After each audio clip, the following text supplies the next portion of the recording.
चलो देखिएगा, एक छोटा सा एक किला और है, एक दुर्ग है, उसको अपन देख लेते हैं। ठीक है, सुनो, कल अपन ने जो चित्तौड़ का पढ़ा था उसकी जो भूमिका पढ़ी थी, उसके अलावा दूसरा देखते हैं। देखिएगा, आज का अपना जो किला रहेगा वह रहेगा आपका रणथंभौर। क्या है? रणथंभौर। सबसे पहले अपन ये देख लेते हैं कि आपका रणथंभौर है वह रणथंभौर कहां पड़ता है। तो ध्यान रखना, जैसे अपन समझ लेते हैं, ये जैसे अपने राजस्थान का नक्शा है, ठीक है, और ये इधर आपका क्या पड़ता है, ये इधर सवाई माधोपुर पड़ता है। क्या पड़ता है? सवाई माधोपुर, ठीक है ना।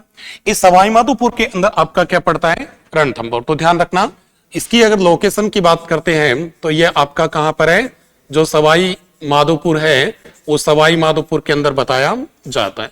अब देखिएगा, दो तीन अगर अपने इसकी बात करते हैं, सबसे पहले मैं आपको बार बार ये कहता हूं कि कोई भी किला अगर सबसे पहले अगर अपन पढ़ते हैं तो सबसे पहले उसकी जो श्रेणी है, उसका जो प्रकार है, उसका जो भेद है, उसकी जो कोटि है वो देखी जाती है। तो अगर इसकी श्रेणी की बात कर लेते, अगर इसकी श्रेणी की बात करते हैं तो ध्यान रखना, इसकी दो श्रेणी है भाई। एक कहा जाता है कि ये कौन सी श्रेणी में आता है, ये गिरिदुर्ग की श्रेणी में आता है, ठीक है, या फिर कहते हैं कि आपका कौन सा जो वन दुर्ग है उस वन दुर्ग की श्रेणी में बताया जाता है। ये दोनों की दोनों है, ये ध्यान रखना, इसकी क्या है, इसकी श्रेणियां मानी जाती है। क्या मानी जाती है? इसकी श्रेणियां। ये दोनों इसकी क्या हो गई, तो ये इसकी प्रकार कह सकते हो, श्रेणी कह सकते हो, कोटि कह सकते हो, ठीक है, दोनों है। ध्यान रखना, एक के चक्कर में मत रहना। आप ये मत सोचना कि ये गिरिदुर्ग की श्रेणी में आता है या वनदुर्ग की श्रेणी में आता है। ये दोनों श्रेणियों के अंदर क्या किया जाता है, इसे रखा जाता है। अब देखिएगा दूसरा, अब बात करेंगे अपन जो आपका रणथंभौर किला है, इस रणथंभौर किले के निर्माण की बात करते हैं। तो देखिएगा, इधर बता रहा हूं मैं आपको निर्माण। इसके निर्माण की बात करेंगे तो इसके निर्माण के बारे में आपको कई प्रकार के कंसेप्ट मिलते हैं, ठीक है, दो तीन बातें बताई जाती है, दो तीन निर्माताओं का क्या मिलता है, नाम मिलता है। अपन सबसे पहले सबकी बात कर लेते हैं, फिर एक तथ्य की बात करते हैं। देखो, नंबर एक, सबसे पहले नंबर एक आता है, वो ये बताते हैं कि इसका निर्माण था वह महेश्वर। महेश्वर का एक चंद्र वंशी राजा था, और उस चंद्रवंशी राजा का जो नाम बताया जाता है वह था आपका रंती देव। क्या नाम है? रंती देव। एक तो ये कंसेप्ट हो गया। दूसरा देखो, नंबर दो आता है, वो ये कहते हैं कि आपका जो सपाद लक्ष्य है, उस सपाद लक्ष्य का एक चौहान शासक था, और चौहान शासक का नाम बताया जाता है रणथान देव। इस रणथान देव के द्वारा इसका निर्माण करवाया गया। एक तीसरा और देखिएगा, एक तीसरा बताया जाता है कि इसका निर्माण आपके अजमेर के एक चौहान वंशीय शासक थे, अजमेर के चौहान शासक, जिनका नाम बताया जाता है राजा जयंत। राजा जयंत के द्वारा इसका निर्माण करवाया गया। एक चौथा जो आता है वो आता है, ध्यान रखना, एक चंदेल शासक था, चंदेल शासक, और चंदेल शासक था, उस चंदेल शासक का नाम बताया जाता है राव जेता। क्या है? राव जेता। तो ध्यान रखना, ये इसके कितने, ये इसके चार निर्माता बताए जाते। किसके निर्माता बताए जाते? रणथंभौर के, ठीक है। एक ये मिलता है कि महेश्वर, महेश्वर जो राज्य था किसका, रंती देव का, ये चंबल नदी के आसपास था, ठीक है, इसने इसका निर्माण करवाया, ये माना जाता है। दूसरा आता है सपादलक्ष का एक चौहान, सपादलक्ष का एक चौहान शासक था जिसका नाम था रणथान देव, उसने करवाया।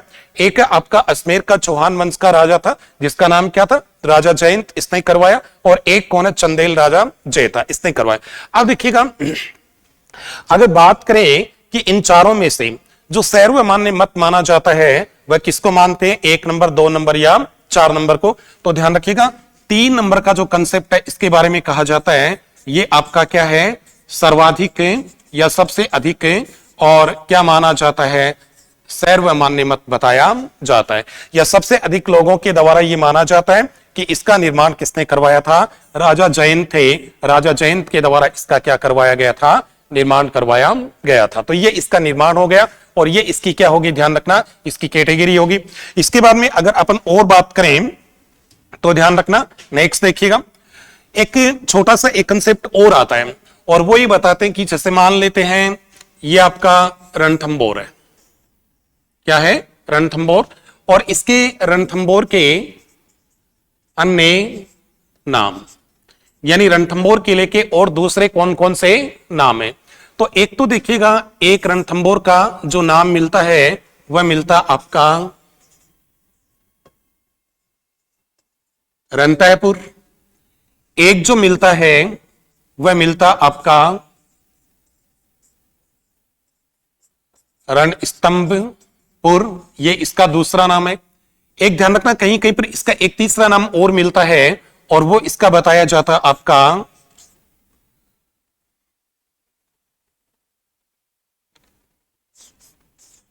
रणत भंवर। ये तीन इसके क्या हैं, नाम है, जिसके अंदर आप लोग इसको विशेष रूप से याद रखना, ठीक है। ये एक बार एग्जाम के अंदर पूछ लिया गया। पहला देखो, इसको रणतयपुर क्यों कहते हैं, वो इसलिए कहा जाता है कि ये आपका रण नामक एक घाटी है, उस घाटी के अंदर ये नगर बना हुआ है, इसको क्या कहा जाता है, आपका रणतयपुर कहते हैं। इसके अलावा ध्यान रखना, रणस्तंभपुर क्यों कहते हैं, तो ध्यान रखना रणस्तंभपुर है ये आपका जो हमीर रासो ग्रंथ है, उस हमीर रासो ग्रंथ के अंदर, और आपका क्या नाम बताया गया रणथंबोर का, तो रणथंबोर को हमीर रासो ग्रंथ के अंदर रणस्तंभपुर के नाम से पुकारा गया है। और यह भी बताया जाता है कि रणथंबोर किला था, उसको सबसे पहले जिस नाम से पुकारा गया वो नाम क्या था, आपका रणस्तंभपुर बताया जाता है। और ध्यान रखना, इसी के कारण इसे क्या कहा जाता है, रणत भंवर के नाम से भी पुकारा जाता है। तो ये तीन आपके रणथंबोर किले के क्या बताए जाते हैं, जो उपनाम कह सकते हो, अन्य नाम कह सकते हो, दूसरे नाम बताए जाते। इसके बाद में दूसरा देखिएगा, एक कंसेप्ट अगर बात करें, जैसे देखो इधर बात कर लेते हैं अपन, रणथंबोर,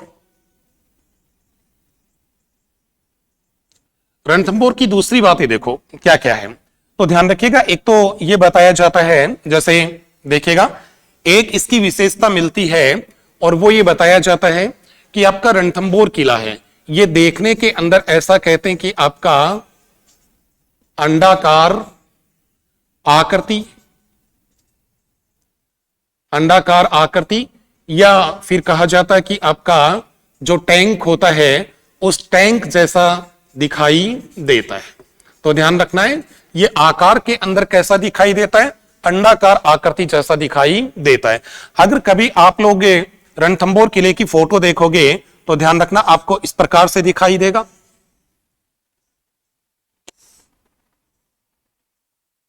ठीक है। ये इधर देखिएगा, ये इधर यो निकला हुआ है, ऐसे निकलकर फिर यो जाकर के फिर आगे इसकी क्या आ जाती है, ये दीवार वगैरह आ जाती है, बुर्ज वगैरह इस प्रकार से आ जाते।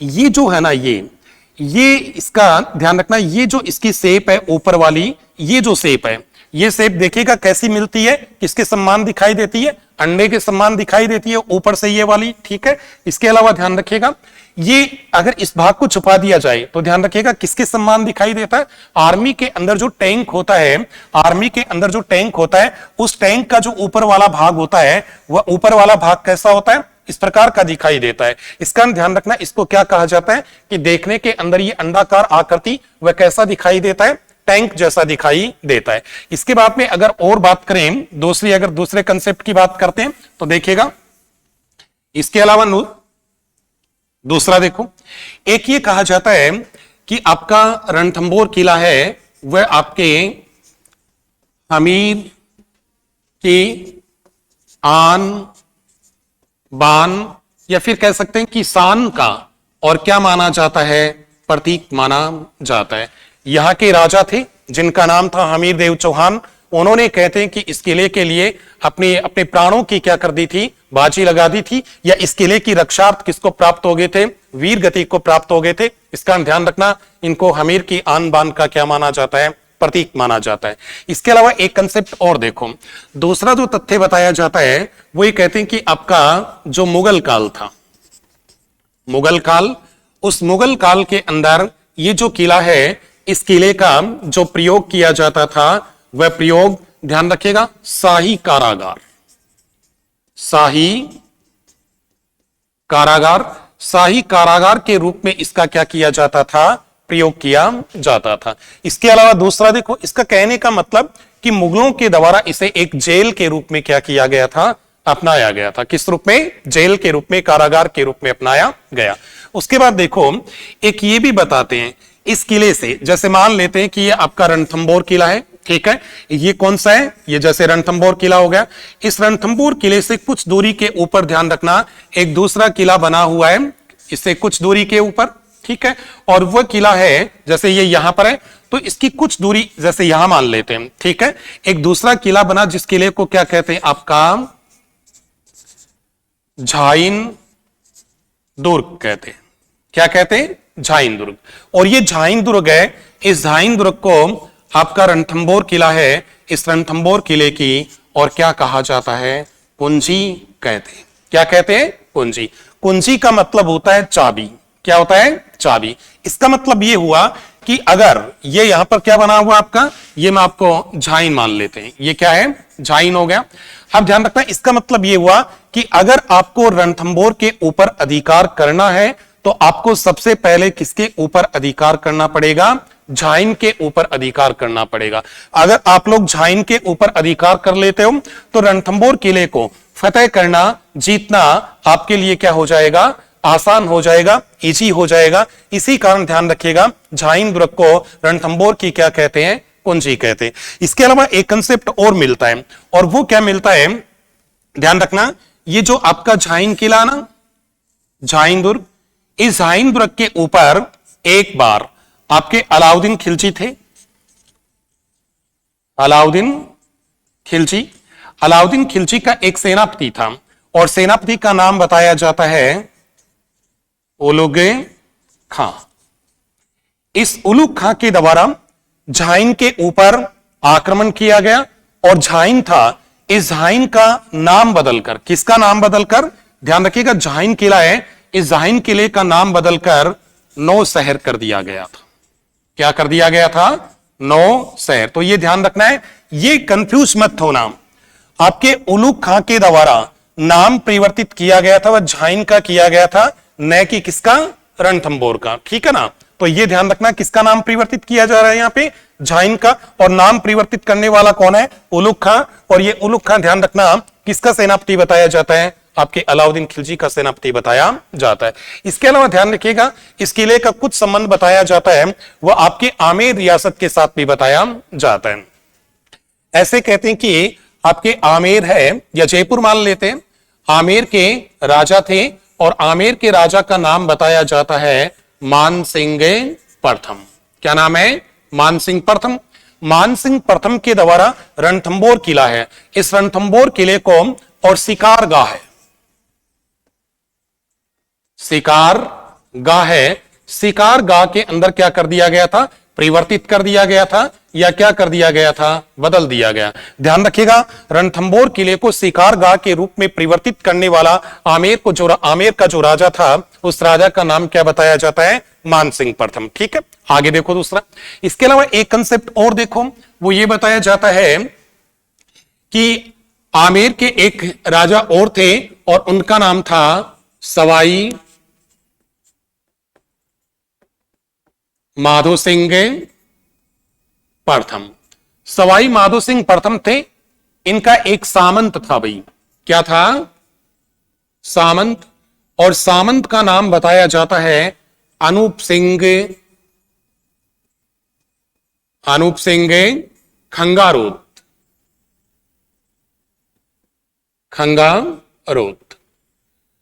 माधो सिंह प्रथम ने अपने सामंत अनूप सिंह खंगारोत के सहयोग से रणथंबोर किले को और किसमें मिला लिया था, जयपुर राज्य के अंदर या जयपुर रियासत के अंदर क्या कर लिया था, शामिल कर लिया था। किसमें कर लिया, शामिल।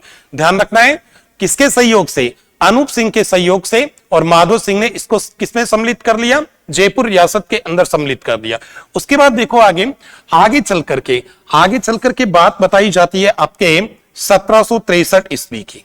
कब की है, 1763 की। 1763 ईस्वी के अंदर इसी किले के पास 1763 में माधो सिंह प्रथम थे। माधो सिंह प्रथम, माधो सिंह प्रथम के द्वारा इस किले के पास यहां पर, और कहते हैं कि इन्होंने एक नगर बसाया, और उस नगर का कहां पे बसाया था नगर, ध्यान रखना किसने बसाया था आपके, तो नगर बसाने वाले थे माधो सिंह, और जो नगर बसाया गया उस नगर का नाम रखा गया था सवाई माधोपुर। क्या रखा गया, सवाई माधोपुर।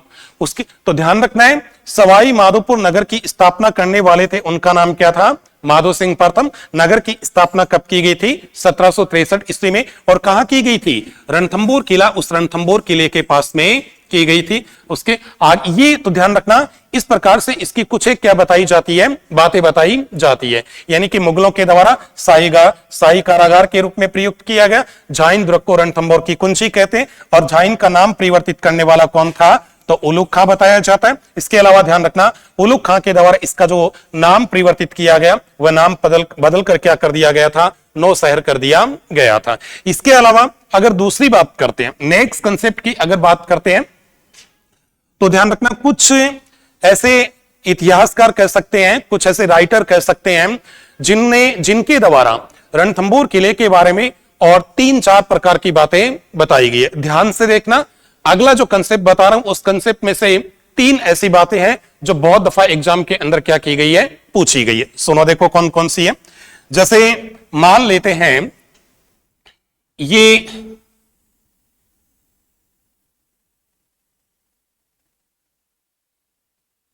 ये अपना क्या है, ये मान लेते हैं अपना रणथंबोर। क्या है, रणथंबोर। इस रणथंबोर के लिए कई इतिहासकारों के द्वारा और कई प्रकार के और क्या कहे गए हैं, कथन कहे गए हैं। तो रणथंबोर के लिए कौन से राइटर ने कौन सा कथन कहा, तो यहां पे देखिएगा। सबसे पहले मैं नंबर 1 बात बता रहा हूं, वो आते हैं आपके कौन, जलालुद्दीन खिलजी। एक कौन हो गया, जलालुद्दीन खिलजी हो गए। दूसरा देखिएगा, दूसरे राइटर का नाम आता है, वो आते हैं आपके अबुल फजल। ठीक है। तीसरा देखिएगा, तीसरे की अगर बात करते हैं तो उनका नाम है आपके श्यामल दासी। ये हो गए तीसरे। चौथे की अगर बात करते हैं तो चौथा है, उसका नाम है अमीर खुसरो। कौन है, अमीर खुसरो। इन लोगों ने रणथंबोर के लिए 4 प्रकार की बातें कही है। उन 4 प्रकार की बातों में से ध्यान रखना, आपके जलालुद्दीन खिलजी ने क्या कहा, एग्जाम में आ गया।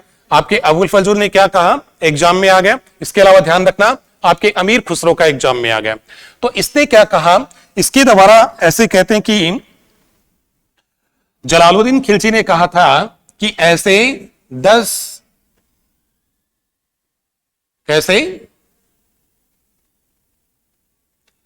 ऐसे जो 10 किले हैं, उन किलों को मैं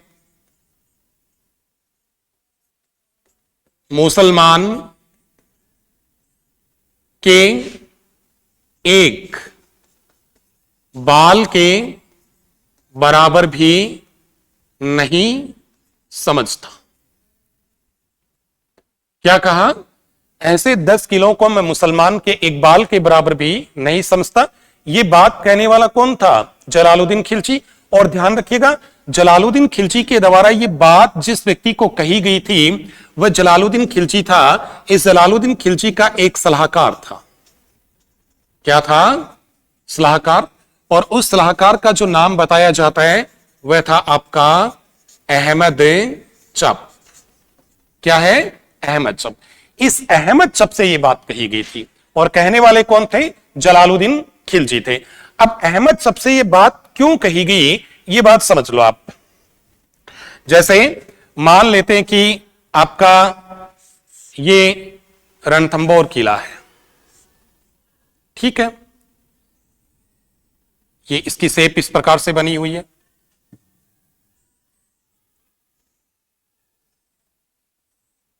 थोड़ा सा समझने के लिए, हालांकि सेम सेम वैसा नहीं है, ध्यान रखिएगा। हो गया? ये इसका द्वार है।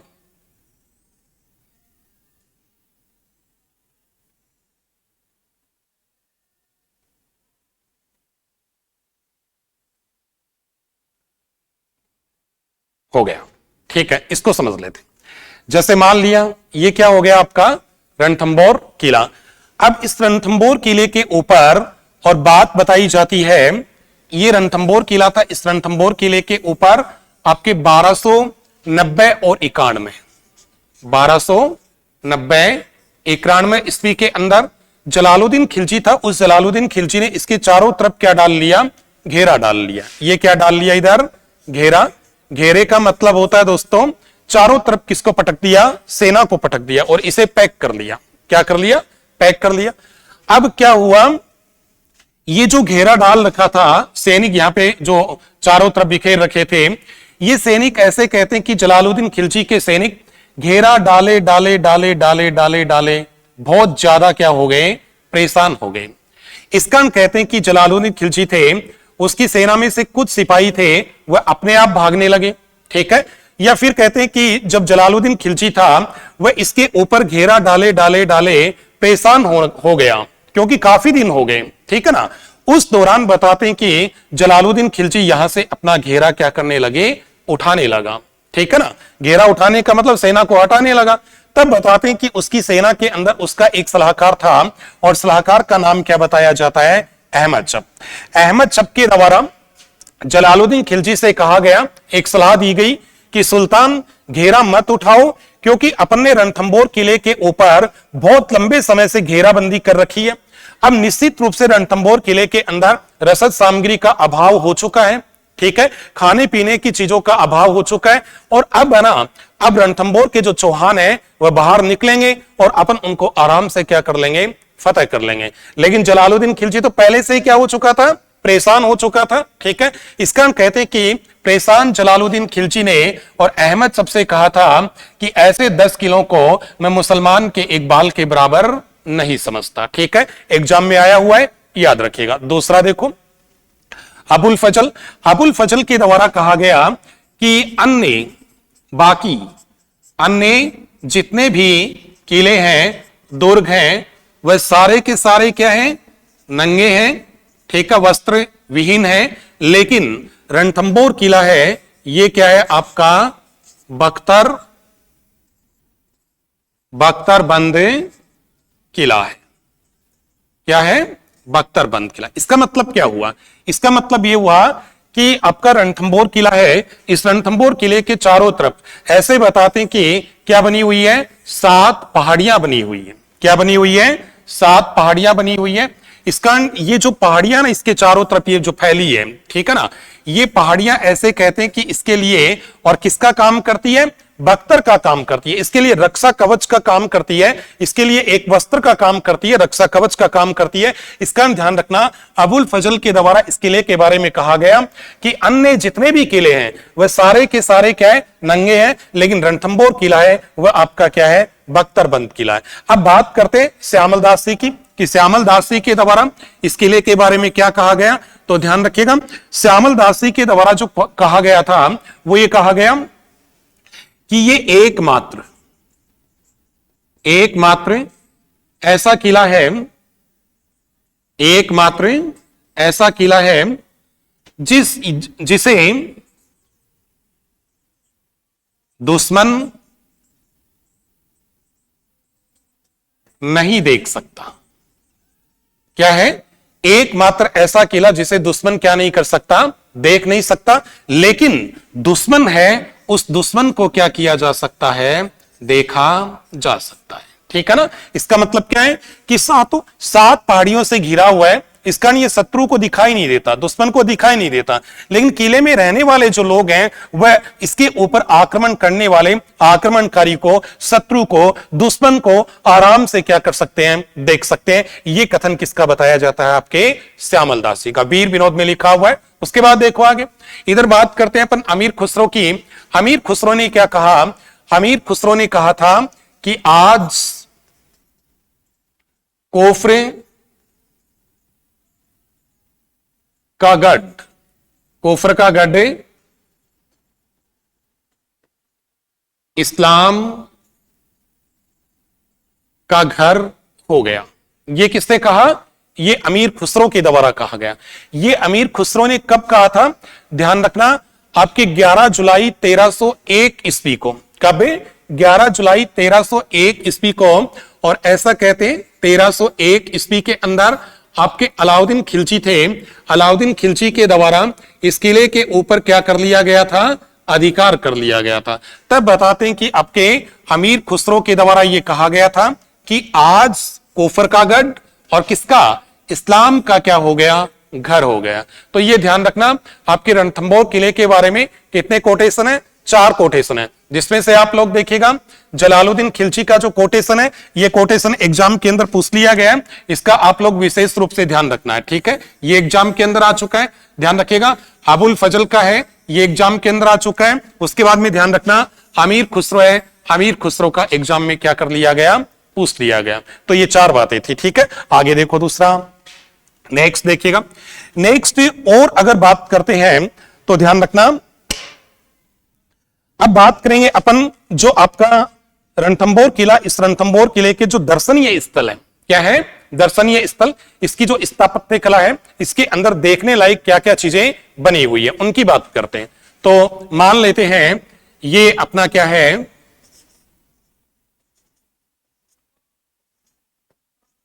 रणथंभौर, थोड़ा ऊपर लिख देता हूं, ये अपना क्या हो गया, रणथंभौर, ठीक है। अब ध्यान रखना, रणथंभौर के अंदर कौन कौन सी चीजें, उनकी बात कर लेते हैं। कह सकते हैं कि रणथंभौर के क्या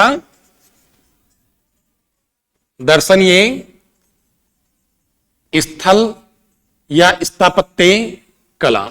अब दर्शनीय स्थलों के अंदर क्या क्या आएगा वो देखो आप लोग। जैसे नंबर 1 बात करते हैं तो ध्यान रखना, सबसे मोस्ट एक मंदिर बना है जिसको कहते हैं आपका त्रिनेत्र गणेश जी का मंदिर कहते हैं। क्या कहते हैं, त्रिनेत्र गणेश जी का मंदिर हो गया। 2 नंबर की अगर बात करते हैं तो ध्यान रखना, इसके अंदर है जोरा भोरा।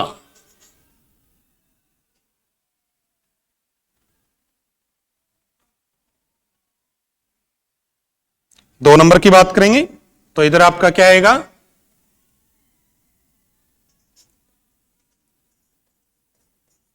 जोरा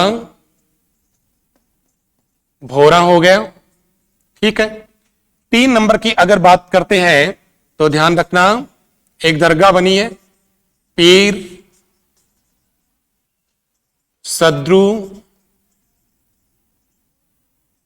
सदरुद्दीन की दरगाह है। 4 नंबर देखिएगा, 4 नंबर की अगर बात करते हैं तो आता आपका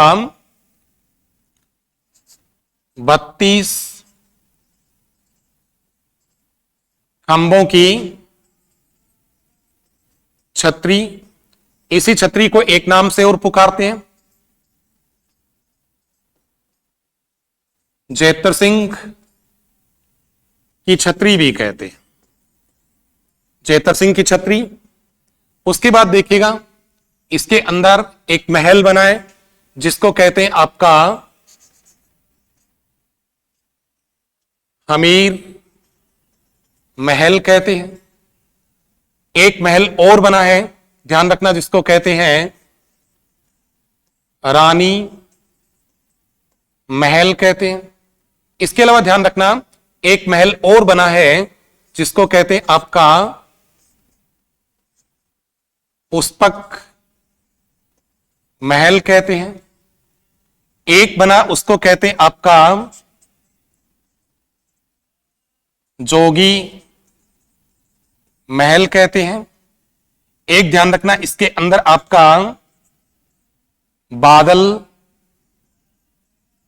महल भी बना है। क्या बना है? बादल महल बना हुआ है। ये इसके अंदर कुछ एक क्या माने जाते हैं? महल हैं। इसके बाद और देखिएगा, एक ऐसा कहते हैं कि इसके अंदर अधूरी छतरी है। क्या है? अधूरी छतरी। इसको अधूरा स्वपन भी कहते हैं। क्या कहते हैं? अधूरा स्वपन कहते हैं। इसके अलावा और अगर बात करते हैं तो ध्यान रखना, एक दरवाजा है, जिस दरवाजे को क्या कहा जाता है? बड़ा इंपॉर्टेंट है, एग्जाम के अंदर आया हुआ है, ध्यान रखना, नवलखा दरवाजा। नवलखा दरवाजा, ठीक है। अब देखिएगा, इनकी थोड़ी थोड़ी इसकी डिटेल की बात कर लेते हैं, ठीक है, कि इनकी क्या क्या इनके महत्व हैं। तो देखिएगा, सबसे पहले अपन बात करेंगे त्रिनेत्र गणेश मंदिर की बात करते हैं। तो ध्यान रखना, त्रिनेत्र गणेश मंदिर है, ये बताते हैं अपने राजस्थान का एकमात्र ऐसा क्या है? मंदिर है। इसका मतलब क्या हुआ? पूरे राजस्थान की अगर बात करें तो जो प्रसिद्ध त्रिनेत्र गणेशी का मंदिर है वह एकमात्र आपका कहां बना हुआ है? रणथंभौर किले के अंदर, ठीक है। तो एकमात्र कैसा मंदिर है? त्रिनेत्र गणेश मंदिर बताया जाता है। उसके बाद में कहते हैं कि इस मंदिर का जो निर्माण था, इसको बनवाया गया था, इसके निर्माण के बारे में फिक्स कोई जानकारी नहीं मिलती है, लेकिन ऐसा कहते हैं कि जो चौहान वंश के राजा थे, जो आपके कौन थे?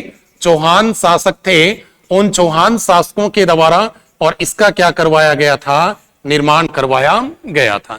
इसके अलावा ध्यान रखना, यहां पर प्रसिद्ध और क्या लगता है? मेला लगता है, और यह मेला लगता आपका भाद्रपद शुक्ला चतुर्थी को लगता है, और इसी दिन अपनी कौन सी? गणेश चतुर्थी मनाई जाती है। क्या मनाई जाती है? गणेश चतुर्थी। तो यहां पर जो प्रसिद्ध मेला लगता है वह कब लगता है? आपका गणेश चतुर्थी को लगता है। भाद्रपद शुक्ला चतुर्थी को क्या लगता है? मेला लगता है। हो गया। तो ये एक नंबर आपके त्रिनेत्र गणेशी की कुछ मेन बातें होगी। इसके अलावा देखो, जोरा भोरा की बात करते हैं, तो ध्यान रखिएगा, जोरा भोरा क्या है? जोरा भोरा इस किले के अंदर और आपका बड़े बड़े कुछ कमरे बने हैं। क्या बने हैं? कमरे बने हैं। तो बड़े बड़े अनाज रखने वाला, बड़े बड़े कमरों वाला, और एक क्या बताया जाता है? अन्न भंडार बताया जाता है। क्या बताया जाता है? बड़े कमरों वाला जो अन्न भंडार है उसको क्या कहते हैं? आपका जोरा भोरा कहते हैं। एक दरगाह है, इस दरगाह का निर्माण ध्यान रखना आपके दिल्ली के सुल्तान, जिसका नाम क्या था? अलाउद्दीन खिलजी। उस अलाउद्दीन खिलजी के द्वारा इस दरगाह का क्या करवाया गया था? निर्माण करवाया गया था। इसके अलावा आता है 32 खंभों की छतरी, बड़ी इंपॉर्टेंट है, ध्यान रखना, ठीक है। 32 खंभों की छतरी को और क्या कहते हैं? आपकी जेतर सिंह की छतरी के नाम से भी पुकारा जाता है। कहते हैं कि आपके यहां के राजा थे, ठीक है, या फिर ऐसे समझ लो, देखिएगा, हमीर थे, हमीर देव चौहान, उनके पिता थे, उनके पिता का नाम क्या बताया जाता है? जेतर सिंह। जेतर सिंह, जेतर सिंह थे। इन जेतर सिंह के द्वारा और आपका रणथंभौर के ऊपर कितने वर्षों तक? 32 वर्षों तक क्या किया गया था? शासन किया गया था। 32 वर्षों तक क्या किया गया? शासन किया गया। तो हमीर ने अपने पिता जेतर सिंह के 32 वर्षों के शासन के उपलक्ष्य में इस छतरी का क्या करवाया? निर्माण। 32 वर्षों, कितने खंभों की होगी? 32 खंभों की। उसके बाद में किसकी याद में बनाया गया? जेतर सिंह की याद में। इसको क्या कहते हैं? जेतर सिंह की छतरी कहते हैं। एक और देखो, एक ऐसा कहते हैं कि हमीर देव चौहान थे, वह इस छतरी के ऊपर बैठकर, किसके ऊपर? हमीर देव चौहान इस छतरी के ऊपर बैठकर और कौन सा कार्य करते थे?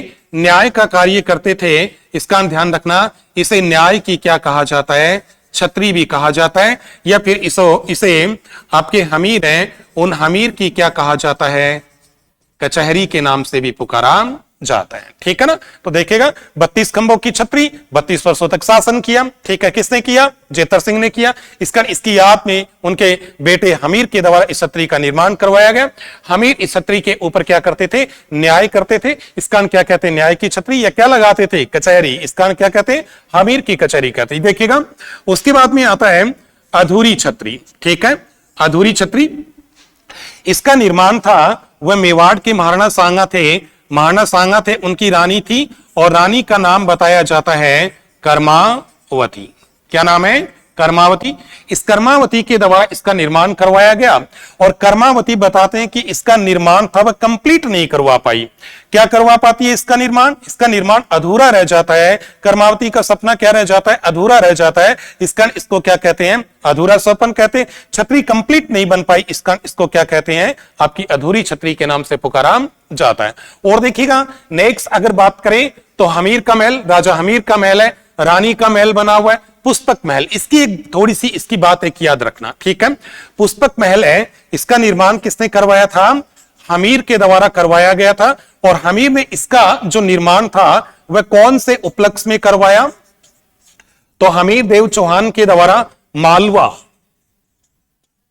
मालवा विजय के उपलक्ष्य में, मालवा विजय के उपलक्ष्य में, मालवा को फतेह करने के उपलक्ष्य में हमीर देव चौहान के द्वारा आपके इस किले के अंदर और किसका निर्माण करवाया गया था? पुष्पक महल का निर्माण करवाया गया था। इसके अलावा जोगी महल बना हुआ है, लेकिन प्रेजेंट टाइम के अंदर जोगी महल है ये बताते हैं कि आपके जो पर्यटक हैं, पर्यटक, उन पर्यटकों का एक क्या माना जाता है? विश्राम गृह बताया जाता है। क्या है?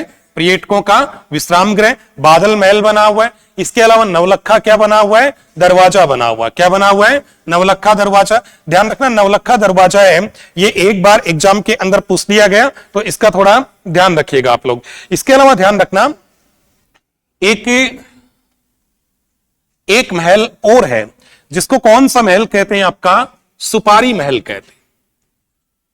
कौन सा महल कहते हैं? सुपारी महल कहते हैं। और ये सुपारी महल है, इस महल के अंदर एक तो बना हुआ आपका मंदिर बना हुआ है, एक आपकी क्या बनी हुई है? मस्जिद बनी हुई है, एक क्या बना हुआ है? गिरिजा, ये जा है, ध्यान रखना, गिरिजा घर बना हुआ है। ठीक है, तो क्या बना है? मंदिर बना है, मस्जिद बनी है, गिरिजा घर बना है। इसका ध्यान रखना, ये जो आपका महल है, इस महल को सांप्रदायिक सद्भाव का प्रतीक माना जाता है। क्या मानते हैं? सांप्रदायिक सद्भाव का प्रतीक माना जाता है। किसका मानते हैं? सांप्रदायिक सद्भाव का प्रतीक माना जाता है। किसको मानते हैं? सुपारी महल को माना जाता है। तो ये ध्यान रखना, ये आपके जो रणथंबोर किला, उस रणथंबोर किले के क्या माने जाते हैं? आपके दर्शनीय स्थल माने जाते हैं। ध्यान रखना, इसी को आपका क्या कहा जाता है? इसी को आपकी एक नाम से और पुकारा जाता है, इसको स्थापत्य कला के नाम से भी पुकारा जाता है। ठीक है, एक इसके अंदर गुप्त गंगा भी बनी हुई है। ध्यान रखना है, जमीन से पानी निकलता है गुप्त रूप से, इसका उसको क्या कहा जाता है? आपका गुप्त गंगा के नाम से भी पुकारा जाता है। नेक्स्ट देखो दूसरा, रणथंबोर किले की अगर नेक्स्ट अगली जो बात की जाए तो ध्यान रखना, रणथंबोर किला ऐसे बताते हैं कि आपका इतिहास में रणथंबोर किला इतिहास में, या कह सकते हैं कि रणथंबोर का साका, ऐसे कर लेते हैं, रणथंबोर का साका। ठीक है, साके में कौन कौन सी चीजें होती है मैंने आपको बता दिया था चित्तौड़ के अंदर। तो ध्यान रखना, एक तो आपका रणथंबोर के अंदर जो साका हुआ वो कब हुआ? एक तो ये चीज याद रखना, तो रणथंबोर के अंदर साका हुआ था आपका 1301 ईस्वी के अंदर हुआ। कब हुआ? 1301 के अंदर। अब मेन चीजें देखते हैं साके की, कौन कौन सी चीजें। देखो, एक तो आप लोगों को ये याद रखना है कि इस समय आपका रणथंबोर है, उस रणथंबोर के जो शासक थे, राजा थे, वो कौन थे? एक ध्यान रखना, इस समय रणथंबोर के ऊपर आक्रमण करने वाला जो आक्रमणकारी था, वह आक्रमणकारी कौन था? तो इस समय यहां का जो राजा था, उस राजा का नाम बताया जाता है हमीर देव चौहान। कौन थे? हमीर देव चौहान थे। आक्रमण करने वाला जो आक्रमणकारी था, उसका नाम क्या था? अलाउद्दीन खिलजी, अलाउद्दीन खिलजी हो गया। अब देखिएगा इस समय, और ध्यान रखिएगा, केसरिया किसके नेतृत्व में हुआ था? हमीर देव चौहान के नेतृत्व में क्या हुआ था? केसरिया हुआ। इसके अलावा बात करेंगे अपन कि आपका जौहर क्या है? जौहर। तो जौहर हमीर की रानी थी, रानी का नाम क्या था? रंगे देवी। कहीं कहीं पर इसे रंगा देवी भी लिखा गया। क्या लिखा गया? रंगा देवी के नाम से भी पुकारा गया। तो इसके नेतृत्व में क्या हुआ था? आपका जौहर हुआ। अब ध्यान रखना इस समय, एक तो ये ध्यान रखना, इस समय आपके जो हमीर थे, हमीर देव चौहान, हमीर देव चौहान की पुत्री थी, और पुत्री का नाम माना जाता है देवल दे। देवल दे। इस देवल दे के द्वारा इस किले के अंदर एक तालाब बना है। क्या बना है? तालाब, जिसका नाम है पद्मला तालाब। इस पद्मला तालाब के अंदर हमीर की पुत्री देवल दे के द्वारा और कौन सा जौहर किया गया था? तो जल जौहर किया गया था। क्या किया गया था? जल जौहर। तो ध्यान रखना, जल जौहर किसके द्वारा किया गया था? हमीर की पुत्री, पुत्री का नाम क्या था? देवल दे। इसने पद्मला नामक तालाब के अंदर क्या किया था? जौहर किया था। देखिएगा 1301 से पहले, कब से? 1301 से पहले अपने राजस्थान के अंदर किसी प्रकार का कोई साका वाका नहीं हुआ था। इसका ध्यान रखना है कि रणथंभौर के अंदर जो साका हुआ, ये साका अपना राजस्थान है, उस राजस्थान का और प्रथम क्या माना जाता है? साका बताया जाता है। इस दौरान कहते हैं कि इस दौरान आपके हमीर थे ना, हमीर, इन हमीर के साथ में हमीर के दो सेनापति थे, जिसमें एक सेनापति का नाम बताया जाता है रणमल था, और दूसरे सेनापति का नाम क्या था? रतिपाल था। इन दोनों के द्वारा हमीर के साथ में क्या किया गया था? विश्वासघात किया गया था। क्या किया गया? विश्वासघात। तो ध्यान रखिएगा, इस साके के दौरान हमीर के साथ में विश्वासघात करने वाला उसके दो सेनापति थे, जिनमें एक सेनापति का नाम क्या था? रणमल था, और एक का नाम क्या बताया जाता है? रतिपाल बताया जाता है। ये अपना कौन सा किला कंप्लीट? ये अपना जो रणथंभौर किला है वो कंप्लीट। नेक्स्ट देखो,